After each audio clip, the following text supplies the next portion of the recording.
Okay, so today we're going to look at the first application of special relativity, and that is the Muon paradox.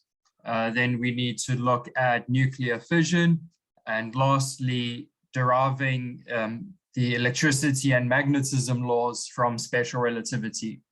So 3 applications that we still need to go through. Okay, so this first one is on the Muon paradox.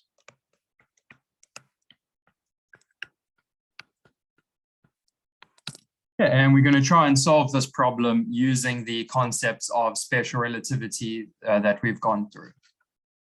So before we begin, just a little brief explanation on on these muons and what the problem is. So muons are elementary particles like electrons. Okay, that are created in the upper atmosphere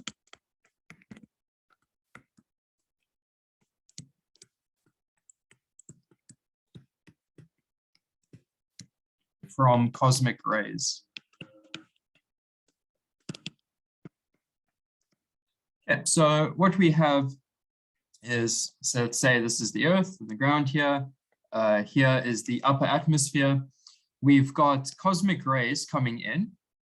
Okay, they hit the upper atmosphere and they bounce into oxygen atoms and nitrogen atoms, all of the air molecules that are in the atmosphere. So they strike that, and then that process gives off a lot of elementary particles. Okay, but the ones that we're interested in are the muons. Okay, so it's like the cousin of an electron. Okay, so these muons then travel down to Earth and we can detect them at ground level. So we've got a detector here. Okay, now the distance from the detector to where they are being created is around 50 kilometers. Okay, so that's the setup of this process.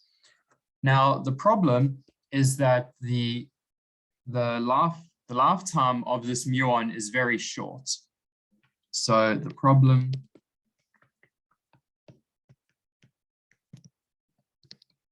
is that muons have a very short life expectancy.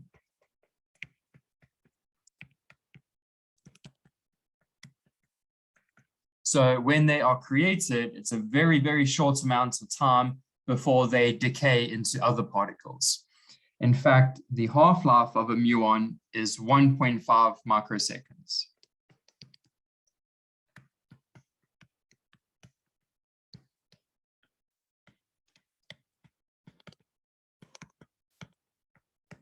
Okay, so every 1.5 microseconds, the number of muons get cut in half.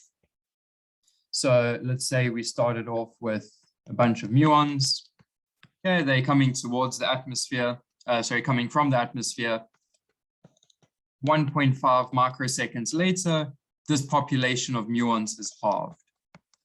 And then another 1.5 microseconds later, it's halved again. Okay, so they have a very short life expectancy. So the average life expectancy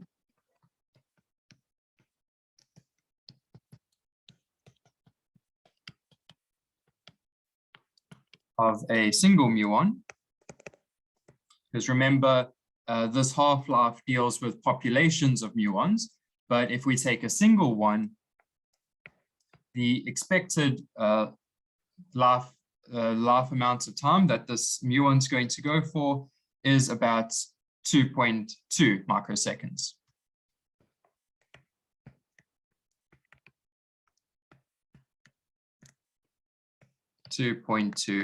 Microseconds. Okay, so this is where the problem starts. So even if these muons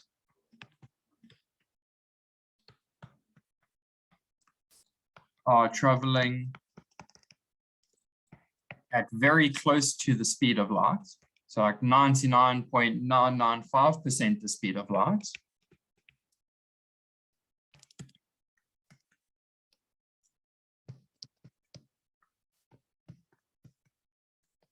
Okay, so they're traveling extremely fast. Because of this very, very short life expectancy, they decay within 100 kilometers, within 1 kilometer, sorry. They decay within 1 kilometer.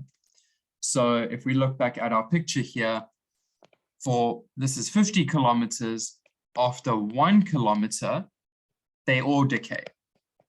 So 1 kilometer, most of them would have decayed at that point. Now, the problem is that at the detector, we detect far more muons than expected. So some of them will make it all of the way just from probability. However, we actually detect way more than what is just expected. So this is the Muon paradox. They have such a small life expectancy that there shouldn't be any way that they travel this long of a distance. So the way that we fix this problem is by using the idea of special relativity. So because these muons are traveling very fast,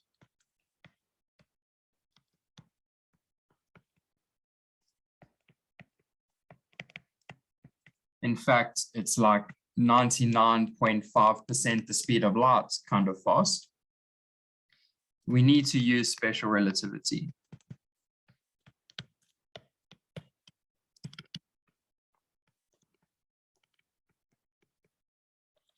Like I said in the past lecture, only for very small speeds, so like much, much less than the speed of light, do we get back to that classical Newtonian picture with the kinetic energy being half mv squared and so on. However, for these muons traveling at 99.5% of the speed of light, we can't get away with that approximation. We have to use special relativity. Okay, so how does that fix the problem? So the first thing we need to look at is the idea of the time dilation of these muons.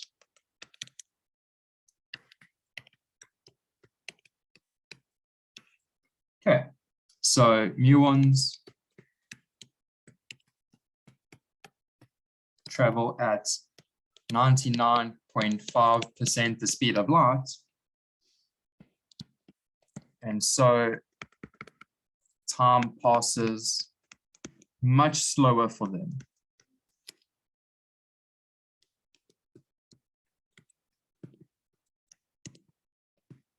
Compared to us on the ground.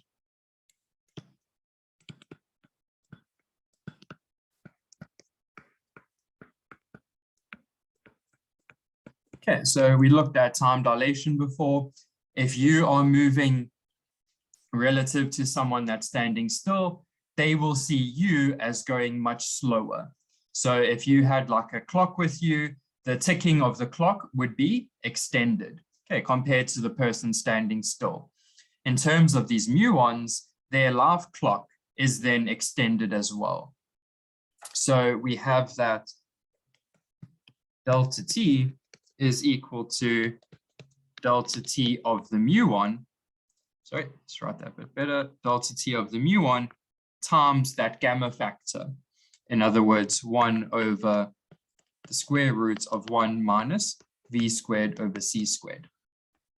So we see that this value here greatly increases the lifetime of the muon, okay, because of this time dilation.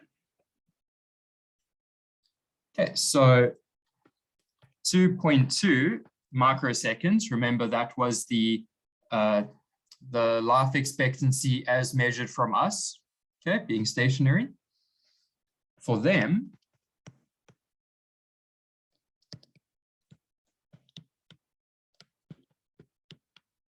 corresponds to 22 microseconds for us. Okay, so they see their life expectancy as 2.2 microseconds, but because of time dilation, we see it as 22 microseconds. Okay. this means that we see them traveling much further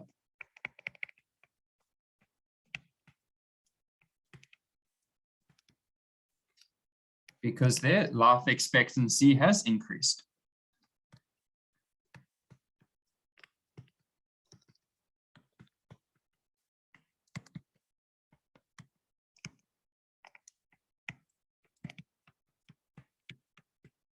Okay, so to us, they are time dilated. So their life expectancy goes from 2.2 microseconds to 22 microseconds.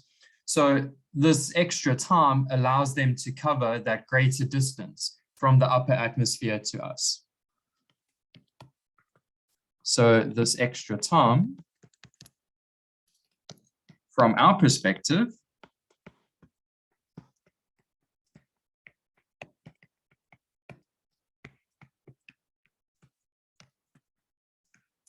allows them to travel that greater distance.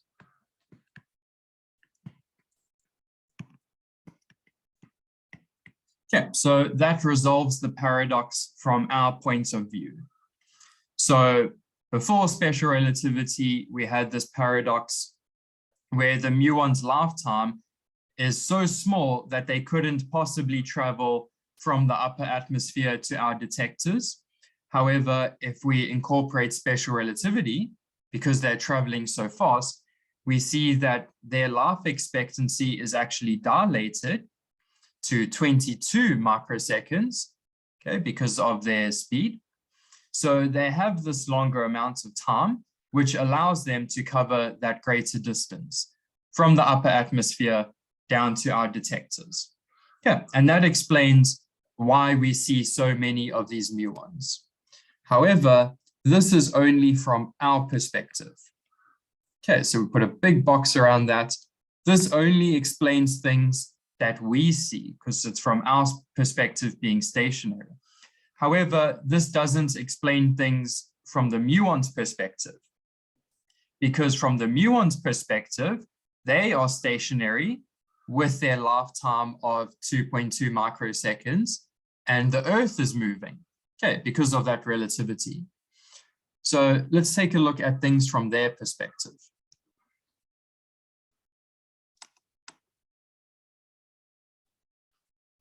Okay, so,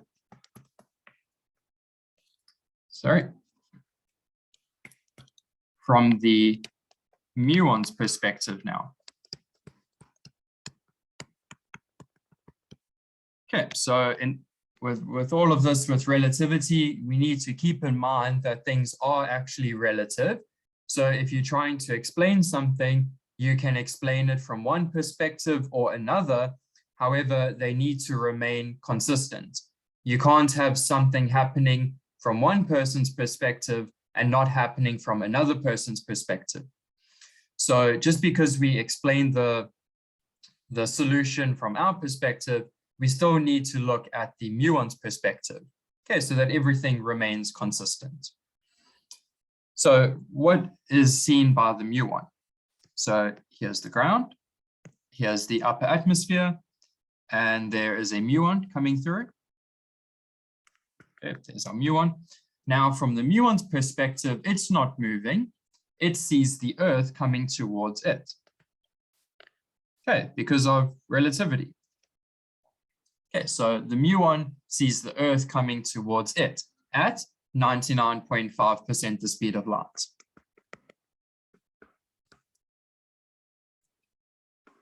So the muon sees the Earth coming towards it at 99.5% the speed of light. So what does this mean now? So from the muon's perspective, the Earth is moving. So what happens to this distance that the muon is traveling if the Earth and the atmosphere is moving so quickly? Well, it's going to see that that distance is length contracted.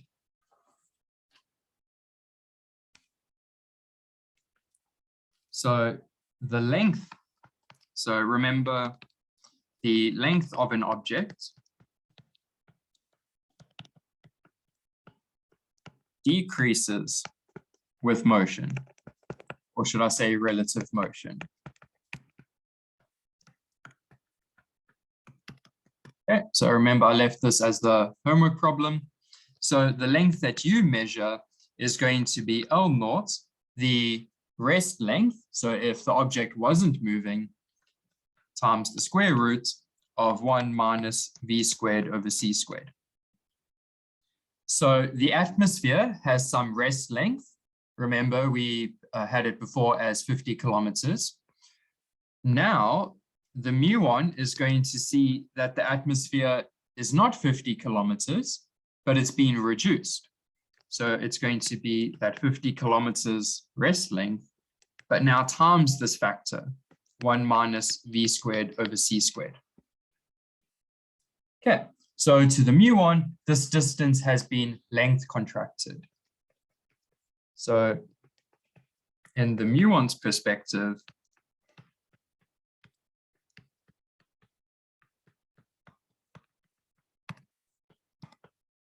the total distance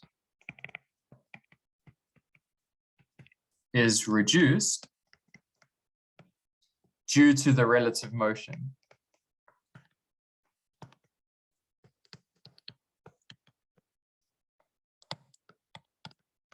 Okay. So in the muon's frame of reference, it still has the very short life expectancy. However, the distance it needs to travel is much smaller. And so in that short amount of time, it can make it towards the detector. So even though the life expectancy is short,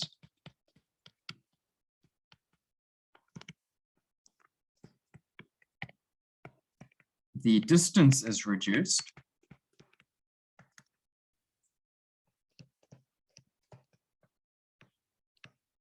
And so the muon can make it to the detector.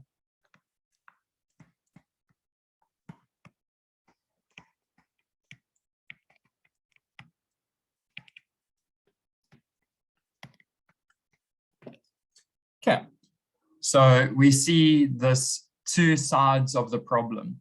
So from our side, the solution is time dilation, okay, because the muons are moving so quickly, their life expectancy is increased. However, from the muon's perspective, it's actually the distance to the ground has been reduced. And so even though it has a short life expectancy, it can still make it to the detector because that distance is reduced. And we see that in either case, we have the same factor. So you can think of the amount of time added to the muon's life from the time dilation is the same, right? The same ratio as how much the atmosphere or the thickness of the atmosphere is reduced. Okay, so in other cases, the muon makes it to the ground. Okay, and this is only explained using special relativity. Okay, because the muon is going so fast in the first perspective, and in the second perspective, it's the Earth that's moving so fast. Okay, but in both cases, this high velocity means that we need to use special relativity. Okay, are there any questions about this?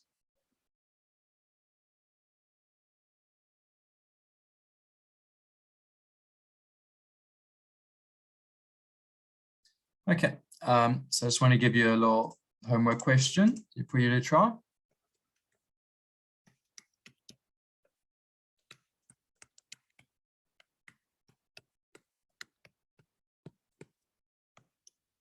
Okay, so I just explained how this works. For homework, you're going to do the calculations and actually prove it. So the homework is to show that special relativity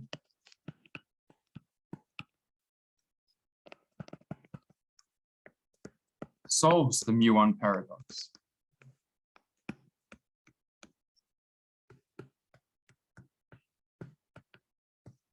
Okay, by calculating the time dilation and the length contraction.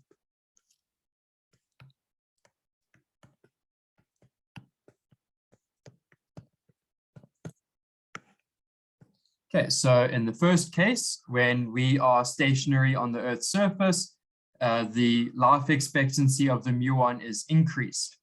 So I want you to calculate the new life expectancy and show that that is a sufficient amount of time to reach the Earth. And then in the second case, from the muon's perspective, you need to calculate the new thickness of the atmosphere and show that, again, with the speed of the Earth moving towards the muon, that distance is small enough for the muon to reach the ground. Okay, so the numbers that you need. So distance to upper atmosphere.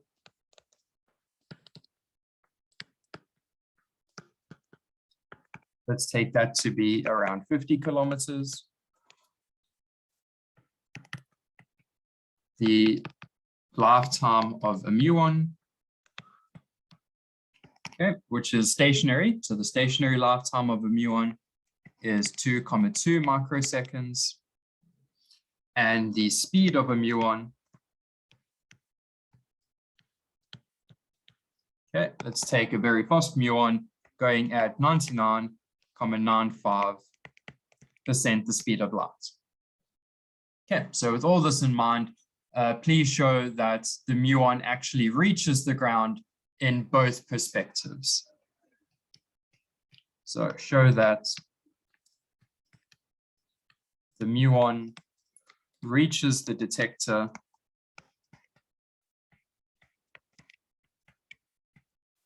in both perspectives.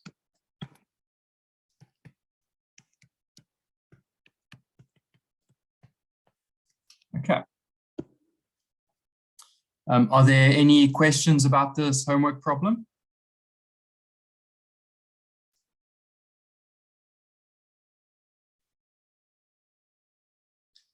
Okay, so this is just an introduction to this applications of special relativity. Later on, we will see other problems with this idea of particle decay and how special relativity affects your perspective of it. Okay, so that's with particles and particle lifetimes. In the next lecture, we will go through explaining magnetism as special relativity connected with the electric field. Okay, so just preview for the next lecture.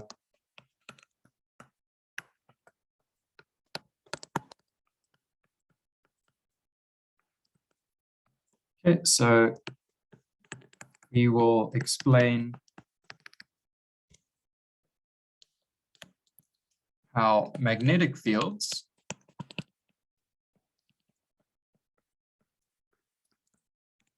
are actually electric fields viewed from a different perspective.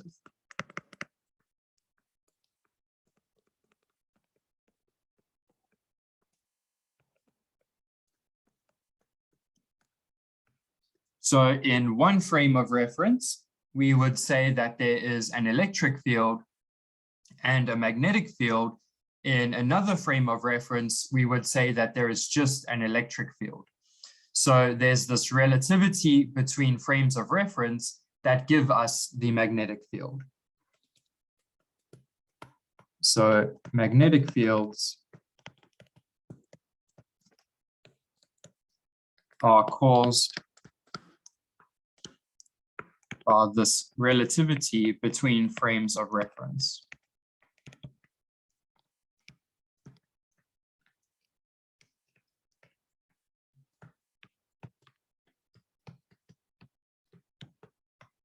Okay, and we're going to derive these equations for magnetic fields using the equations for the electric field plus special relativity. Okay, so we're going to do that in the next lecture. And then the one after that, we're going to look at nuclear fission and explaining how nuclear reactors work. Okay, so that's going to be coming up soon. Okay, any questions on that?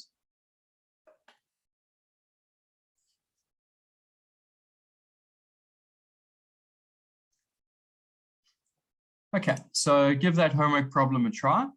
And then later today, I will upload the solutions from the past homework problems that I've uploaded. Okay, but if you do have any questions later on, you can email me anytime or post your questions on the WhatsApp group. Okay, I'll see you next time. Bye, everyone.